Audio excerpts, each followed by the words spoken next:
Aloha everyone. Today is December 29th, 2020. We have a full moon in Cancer and it's the last full moon of the year. So let's get started.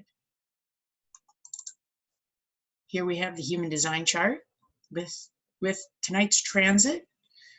I don't have it perfectly opposite with the line, but I always find these calculators and computer generators to be rather interesting.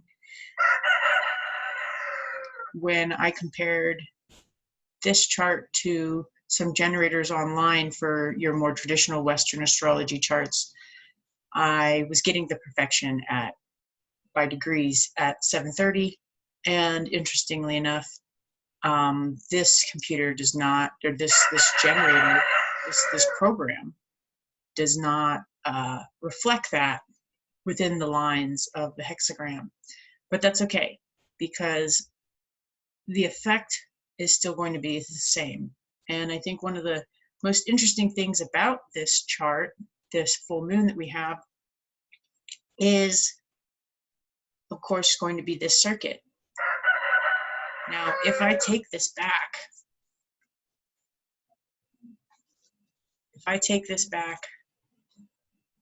just 4 hours, whoops,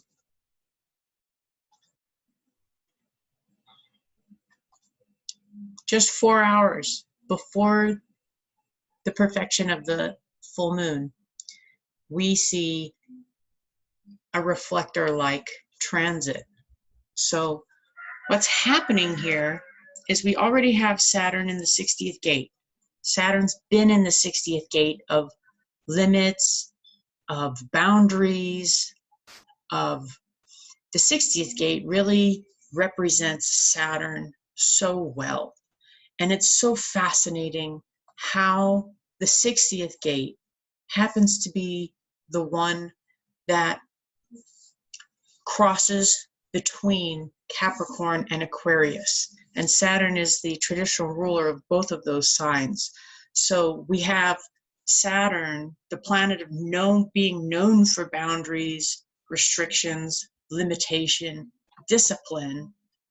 Well, the gate that straddles the two signs happens to be the one that is practically that archetype in its fullest embodiment, the 60th gate. Limitations, boundaries, and ultimately justice, which is interesting because justice is associated with Jupiter, but it's a different kind of justice if you're using the Gene Keys terminology. And I highly recommend you read further if you want to see what I'm talking about. But the deeper you get into some of these archetypes, the greater you realize that at some level they all share traits with each other. And when you recognize a boundary that you have and you learn what that boundary is and why that limitation is there and why a certain behavior is needed, then you can transcend it. And that is the Gene Keys definition of justice, or at least my interpretation of it. It's a pretty brief summary. So to get back to where I was going with this, we've had Saturn in the 60th gate since roughly the beginning of November. And Saturn's been going through the lines, and now we're in the 6th line. So we're getting ready to detach from certain limits and boundaries that we've been illuminating over the last month or so. And this is where I find it interesting. Just before the moon perfects, the aspect perfects. Let's get back to my edit here. Let's see, let's go 2 hours. There it is. 2 hours before the perfection, we have Mars having moved into the 3rd gate. So now we have a design of a mutation, but that mutation is energy that fluctuates and initiates. So it can be very much like a still pond. And then all of a sudden a rock is thrown into that pond and there are ripples everywhere until that until that disturbance has been integrated. So just because Mars moves into the third gate doesn't mean there's all of a sudden going to be a mutation. But the fact that it's Mars and Saturn that are making up this channel means there is a lot of potential, a lot of potential. And then we have the moon. Come on, let's try to edit again. And then we have the moon 2 hours later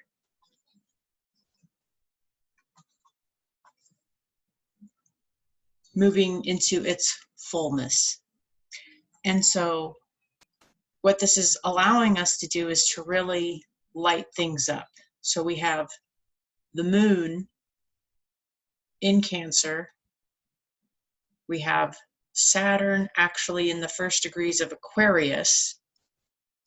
And we have Mars still in Aries. So there's really not a strong square going on. Let's just jump to this chart really quick. Here's the moon, and here's Mars. There's really no square going on. You can ignore these lines showing a square between Mars and Saturn because I use whole sign astrology, and that is not considered a square. But if you're really into the technicals of human design and you're into using Western astrology with intercepted houses, that might be something you want to look into. The fact that that channel, the 360 channel, is an intercepted houses square. I mean, you can see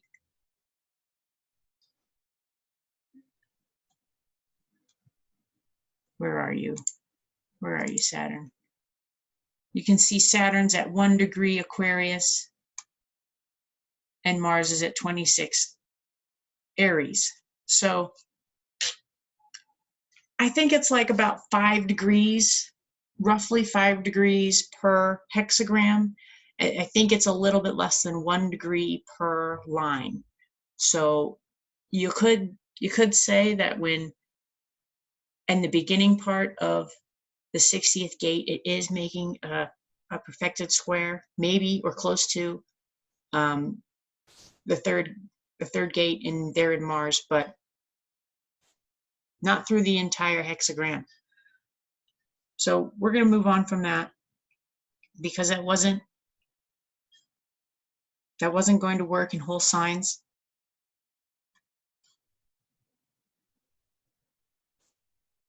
That's not a square. So let's go back to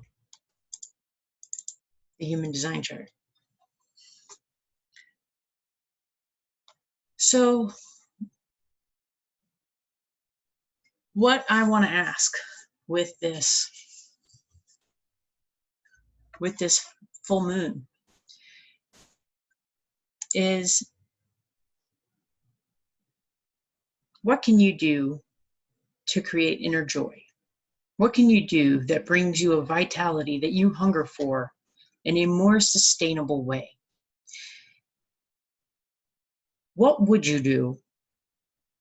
What would you want to do if you didn't have to worry about bills or anything? What would you do if you actually had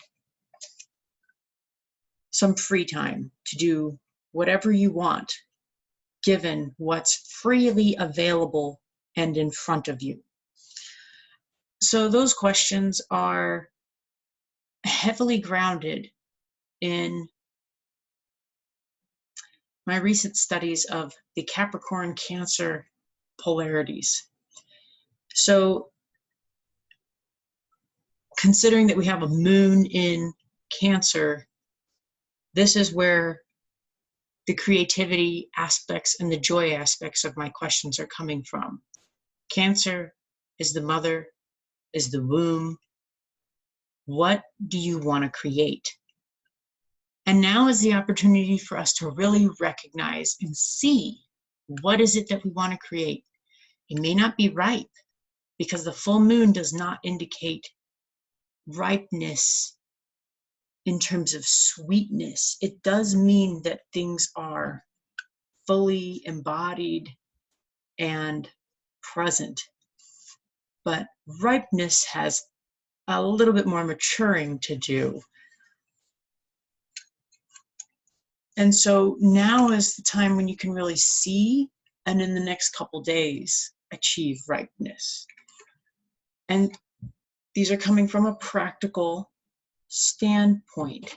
We are standing on the earth, and the sun is behind us. So let's go back to the human design chart really quick. I think that really demonstrates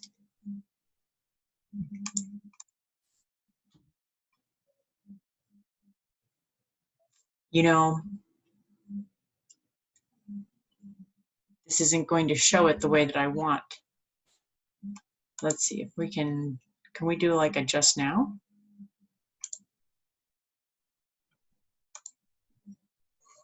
Let's see if this will help. Okay, so here's the sun, and here's the moon and earth. This is a really interesting graphic because if you were trying to get a better understanding of the celestial model, then we would have the earth on the other side of the moon. Because for this physical configuration to happen, that would be a new moon. But I digress. The practical standpoint is important because we have the sun and Mercury in Capricorn. So that's why I ask, what can you do that brings you a vitality that you hunger for more in a sustainable way? Capricorn wants practical answers to your creativity. If you just create willy-nilly, which Cancer has a tendency to do, then you're going to create the devil side of Capricorn. And that's why Capricorn's associated with the devil. It's so practical. It works so well that other things have just been cut right off.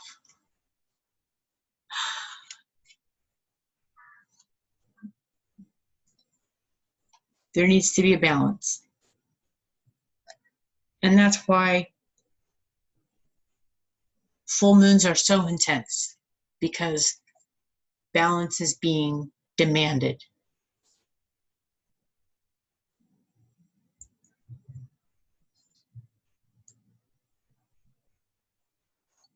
So what can we do?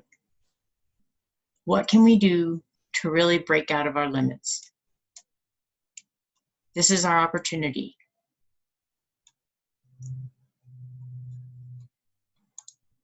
Thank you.